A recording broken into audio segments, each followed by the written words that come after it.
house that breathed. For years, the abandoned Rowan estate sat at the end of a forgotten rural road. A massive Victorian house, swallowed by vines, sagging porches, and windows so black that even sunlight refused to enter, earning its whispered nickname, the house that breathed. When 19-year-old Evelyn Hart heard the stories from locals, stories about the house expanding and contracting in the night, about the sound of lungs inhaling deeply from behind the walls, she first laughed, insisting it was nothing but small-town superstition. But curiosity, mixed with a documentary assignment for her film class, dragged her and her 3 friends, Caleb, Nora, and Jace, into the decaying structure on a cold October afternoon. The moment Evelyn stepped inside, she felt the air move against her skin, subtly, like the faint brush of a sleeping creature exhaling. The wooden floors groaned beneath them, but the groan didn't echo with the hollow sound of old timber. It vibrated, low and rhythmic, pulsing like a heartbeat buried deep beneath the floorboards. The group exchanged glances, but continued deeper inside. Evelyn kept filming, while Caleb joked loud enough to pretend he wasn't scared. Yet nothing could ignore the way the wallpaper shifted slightly whenever they passed, like the house was expanding its ribs to inhale their presence. In the foyer, the smell of dust and damp wood clung heavy in the air, and Jace pointed out that the temperature seemed to rise and fall with every step they took, as if they were walking across the chest of something alive. Nora whispered that she heard something moving inside the walls, something slow, dragging, and hungry. They reached the staircase, which curved upward like a spine, and every step they took sent tremors through the entire structure, as if the house were reacting to their weight. Evelyn felt her stomach twist as she realized the dust on the railing was warm, not cold. Before they reached the upstairs landing, the front door slammed shut behind them with such force that the entire house shuddered, and suddenly the air became thicker, heavier, almost wet. It smelled like old breath, stale and sour, the breath of something that had been sleeping for a very, very long time. Caleb tried to open the front door again, but it didn't budge. The wood beneath his hands felt as though it tightened, contracting like muscle. He stepped back in horror. They moved deeper into the hallway, and that was when Evelyn noticed something on her camera footage. When she filmed the walls directly, the wallpaper didn't look like faded floral patterns. It looked like skin. Pale, veiny, almost translucent, shivering every now and then like something was moving beneath it. She blinked hard, thinking it was a smudge on the lens, but wiping the camera didn't change anything. As they walked, the floorboards rose and lowered slightly under their feet, mimicking the rhythm of a chest inhaling and exhaling.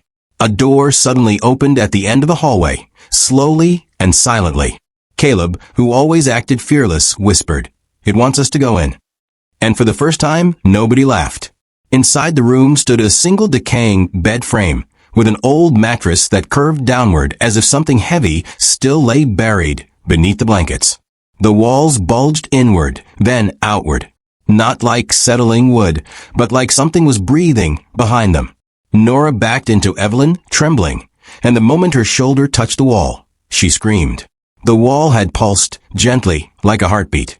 Caleb yanked her away, and under the dim gray light from the window, they all saw it. The wall wasn't just pulsing, it was rising and falling, just slightly, like the gentle lift of lungs.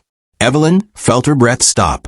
Every story about the house suddenly made sense. The Rowan estate wasn't haunted. It wasn't cursed. The house itself was alive. Then something moved beneath the floor. Not the scurrying of rodents, something large dragging itself closer. The floorboards rippled like a living surface. And suddenly Jace slipped as the floor beneath him sank downward, as if the house was forming a mouth beneath his feet. He crashed to the ground, screaming, as the boards tightened around his leg like jaws clamping shut. Caleb lunged to pull him free, while Evelyn filmed in shock, unable to process what she was seeing. Nora's voice trembled as she whispered that the house was feeding. The floor tightened harder, and Jace's scream turned to a high, wet gurgle. Blood seeped through the cracks, and Jace's body was swallowed inch by inch into the wooden floor. In less than 10 seconds, he was gone. The boards flattened back into place, leaving only a dark stain behind. They ran. The house groaned around them, walls expanding and contracting faster, like it was excited, like it was awake. Every door they reached slammed shut before they could touch it. The staircase that once led upstairs now seemed impossibly long, stretching farther and farther upward as they tried to climb it. The floor swelled beneath them, rising like a wave, trying to throw them off balance. When they reached the kitchen, the entire room was trembling. The cabinets throbbed like arteries, and the tiles on the floor split open, revealing something soft and wet beneath, like layers of muscle. The house wasn't made of wood. The wood was just a shell. Beneath it was flesh. Caleb grabbed a metal pipe and smashed the window, but instead of breaking outward, the shards bent inward, trapping them. The window felt elastic, like skin stretched tight.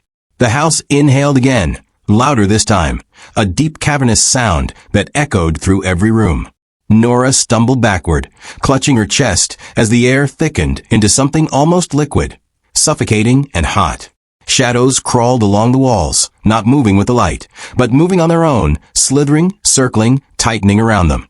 Then the floor rose like a wave, splitting open into a dark, fleshy tunnel.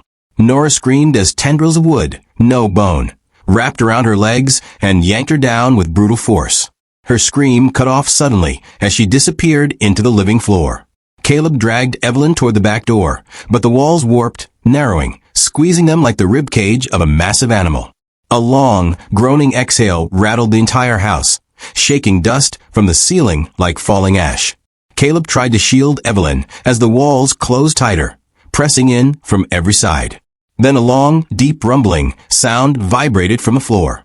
The boards beneath Caleb split open, revealing a pulsing, red interior like the inside of a throat. He shoved Evelyn toward a broken cabinet, screaming at her to run, before the floor clamped shut over him, swallowing him in a single, violent contraction. Evelyn sprinted through the narrowing hallway, lungs burning, vision blurring. The house inhaled so sharply that she felt the pull against her back, trying to drag her toward the center of its throat. She dove through a half-collapsed hole near the dining room wall, tumbling into the yard as the house exhaled with a horrible, disappointed groan. She crawled into the grass, sobbing, watching as the windows pulsed slowly, like the calm, satisfied breathing of something full. The Rowan estate seemed to settle back into silence, almost peaceful. Evelyn's footage, still rolling on her camera, captured the final image. The house slowly rising and falling, expanding gently as if it were sleeping after a meal. And from deep within its walls came a soft, muffled scream.